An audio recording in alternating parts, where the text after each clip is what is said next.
Ito ang mainit na balita at trending ngayon sa mundo ng social media. Kampo ng Marcos at Duterte, matinding sagutan at dating mga kaalyado, pasimuno ng gulo at kaalyado ng Duterte, galit na galit, gustong manakit. Ano nga bang dahilan? Well, let's find out. Matapos maghain ng reklamong impeachment ang Makabayan Bloc, abay heto at may matinding babala ang isang solid Duterte supporter. Ang gusto nyo, imbestigahan at i-impeach ngayon si Inday Sara. Tarantado naman pala kayo eh. Gagamitin nyo yung batas sa amin. Gagamitin nyo yung konstitusyon na kami ang naglagay niyan. Na nagkaroon kayo ng power, pinairam lang namin yung power namin.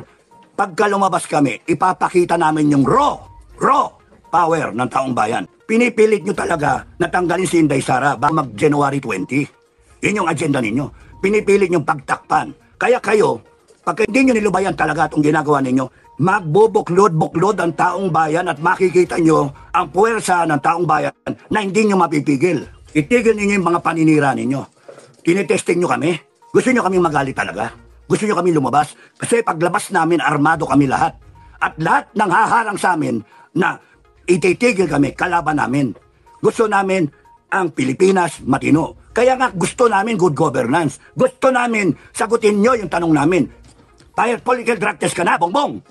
At lahat ng pera na kinukwestiyon ng taong bayan, you start explaining. Ha? Pinag-explain nyo si Inday Sara, 125 million. Kayo, trilyon. At kayong mga Pilipino na dumidepensa sa Marcos, Keketamba, sa congressman ng mga putang ng mga buwang. Doon kayo, sama-sama kayo. Buwelta din ng grupong kinabibilangan ni Marcoleta at ni Cato Nying na hindi sila pabor sa impeachment ng Vice Presidente. Kaya naman, naghahanda sila umano ng malawakang rally. Sabi po ni Nelson tumanggap po ng bilin O, bilang mga kaanib po sa Iglesia ni Cristo at sa atin hong mga kababayan. Dahil po dyan, mga kababayan at mga kapatid sa Iglesia, ang mga kapatid po sa Iglesia ay naghahanda na magsagawa po ng rally upang ipahayag sa lahat ng mga kinauukulan na ang Iglesia ni Cristo ay pabor. Pabor po sa opinyon ng Pangulong Bongbong Marcos na hindi sumang-ayon sa isinusulong ng ilang sektor na impeachment. Ngayon pa lamang po, mga kababayan, ay nag-uorganisa na po ang mga lokal sa buong iglesia para magkaroon ng mga malalaking pagtitipon. Welta naman ng isang abogado kung sakaling naduduwag na ang Kongreso dahil sa mga pananakot ng mga Duterte, abay heto ang dapat gawin ng mga gustong ipa-impeach din si Sara. Basta po tayo rin ng mga pro-impeachment, kundi nananawagan ako ng rally. Pagka ang Kamara nireject ang impeachment, pagka ang Kamara hindi inaaksyonan ang mga impeachment na na-file na, parang dinidelay ng Kamara, sa January 15 po, nananawagan ako ng malakihang rally natin. Kasi po, December 21, magbabakasyon ang Kamara. Magbabalik po sila sa January na second week yata. O, tamang-tama yan. Balik ng Kamara at hindi pa nila inaksyonan ang impeachment, tayo na, magpapakita na tayo ng pwersa. Kaya ipalaganap na itong panawagan ko. Maghanda na tayo. Kung gusto ng mga kongresistang makakita ng tao na talagang gusto ng impeachment ni Sara, ipakita natin ang pwersa natin. O, ang tanong ni Melchor Rilon, may pwersa ka ba? Ay, hindi ako nagsasabing marami akong pwersa. Hindi ako tulad ng DDS magsasabing dadagsa ang mga pro-Duterte. Pero siguraduhin ko sa inyo na mga DDS, mas malaki ang grupo ko kaysa dun sa rally ninyo. Sinusuportahan nila si Sara, tapos nananawagan sila ng people power, tapos ang bilang nila 300. Nung bandang uli, umabot nilang 15. Pero kung sasamahan ako ng kahit hindi mga miyembro ng Bunyog, basta't naninindigan sa impeachment ni Sara, yan. O ano bang gusto natin? Di ba gusto natin i-impeach si Sara? O bakit hindi yun ang gagawin ng mga kongresista na yan? Ay kinatawan lang natin sila Kaya nga House of Representatives Alam po ninyo, napaka-seryosong usapin po ito sapagkat ang Iglesia ni Cristo ay isang relihiyon na kinabibilangan po ng napakarami pong mga individual, mga botante din na bumoto pabor para kay Pangulong Bongbong Marcos at kay Sara Duterte. Nito po kasing nakaraang December 2 at saka December 4, magkasunod po ito, ang Akbayan Party List at saka Makabayan Bloc ay inendorso ang dalawang complaint laban kay Sara Duterte. Impeachment complaint laban po kay Sara Duterte. At ito ngayon ay titingnan kung kakayanin pa ng House of Representatives na suriin at pag-usapan higit sa lahat kung makakakuha po ba ito ng 106 votes mula po sa mga kongresista. Ang required numbers para po maiakyat po ito sa Senado. Mukhang yan po yung tatangkain ngayon ng pamunuan ng Iglesia ni Cristo na pigilan sapagkat mukhang ayaw po nila talaga na ma-impeach si Sara Duterte. This explains why Congressman Marcoleta, a member of INC, talagang tumututol din sa impeachment ni Sara. At the same time, nauunawaan na rin natin ngayon kung bakit si Katunying o Anthony Taberna ay sa una pa lamang talagang pinaputok niya na ang pagnanais ng ating Pangulo na huwag matuloy ang impeachment trial. Pinapayo ng ating Pangulo na hindi dapat sampahan ng kaso si Sara Duterte ng impeachment dahil nga hindi makakatulong ito sa sambayan ng Pilipino. At yan ngayon, yung pamantayan ng Iglesia ni Cristo, kaya nila sinasabi na hindi daw dapat ma-impeach si Sara Duterte. Pero sa aking pananaw, mukhang matimbang talaga sa Iglesia ni Cristo ang mga Duterte. Pero ipapahayag ko po ang aking naisabihin dito. Sa nakikita po kasi namin, talagang ang pagtitimbang ng Iglesia ni Cristo sa dalawang leader ng ating bansa ay parehas.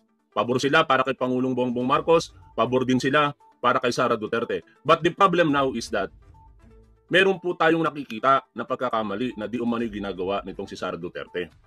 At yun po ang dahilan kung bakit ako mismo ay sumasang-ayon sa isang impeachment process. Kung ayaw po natin ng impeachment, sana pumabor na po tayo na baguhin po ang konstitusyon. At sa konstitusyon po na iyan, tanggalin po natin ang impeachment process. Sabi po doon sa isang balita na napanood ko, sui generis or a class of its own, natatangi ng impeachment process. Nakapangyarihan ng taong bayan kapag ka ang isang taong gobyerno na impeachable officer ay sa tingin nila gumagawa ng mali at kinakailangang tanggalin sa opisina. Yun po ay sana hindi tanggalin sa atin dahil meron po tayong saligang batas. Anyway, si Renato Corona in-impeach sa panahon ni Noynoy Aquino. Ano ang naging posisyon ng Iglesia ni Cristo? Kasi sa ngayon, ang posisyon nila, pumapabor sila sa sinasabi ni Pangulong Bongbong Marcos na ayaw daw i-impeach si Sara Duterte. Pero ako, naniniwala ako kahit hindi nagsalita si Pangulong Bongbong Marcos, ang saloobin ng Iglesia ni Cristo, alam naman natin, suporta para sa mga Duterte. Suporta rin naman para sa ating mahal na Pangulo. Pero hindi tayo pwedeng mamangka sa dalawang ilog ng pagkasabay. Ito ay pagpili sa pagitan ng liwanag at kadiliman. At pinipili ko ngayon ang liwanag.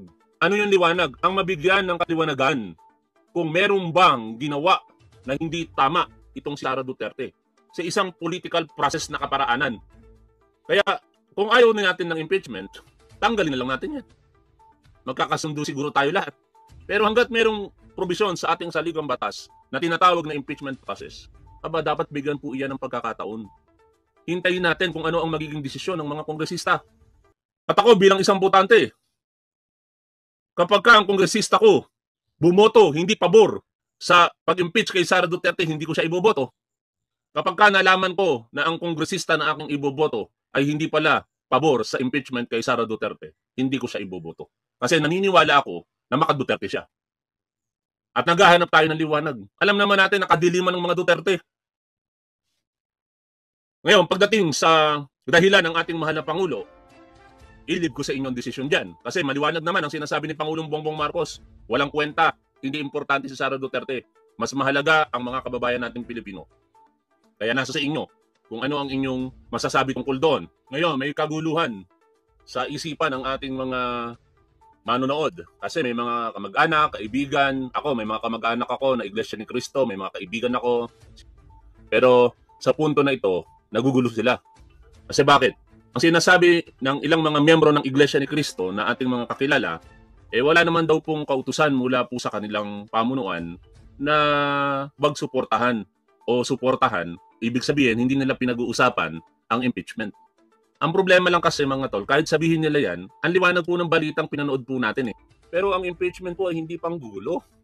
Kaya hindi ko mawari kung bakit ganon ang naging litanya ng pagsasalita nito pong host ng Iglesia ni Cristo o ng isang programa ng Net25 na pag-aari ng Iglesia ni Cristo. uulitin po natin, ang impeachment process po ay hindi po panggugulo. At ito po ay hindi labag sa pagkilala sa kapayapaan. Isang demokrasyang kaparaanan po ito na nakaayon po sa ating saligang batas. Kaya sana, irespeto po ng bawat Pilipino. Ang pag-usapan po natin dito ang posisyon. Ano ba yung tama at dapat? Sa paniniwala ng Iglesia ni Cristo, hindi tama na i-impeach si Sara Duterte. Pero sa ganang akin, tama lamang na i-impeach si Sara Duterte dahil naghahangad po tayo ng malinaw na kasagutan. Makikita din naman natin yan eventually kung ano yung magiging paghusga sa criminal prosecution na maaaring mangyari kay Sara Duterte. Pero matagal pa yun eh. It will take years. At hindi natin makikita blow by blow yung mga ebidensya.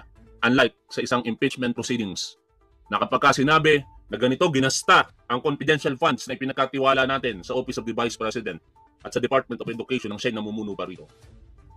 Yun, masusuri natin blow by blow yung paglalantad ng mga ebidensya na yun. At huhusgahan natin sa ating tinatawag na quote-unquote Court of Public Opinion kung may kasalanan o wala si Sara Duterte. Wala akong pakialam kung makonvict siya sa Senado.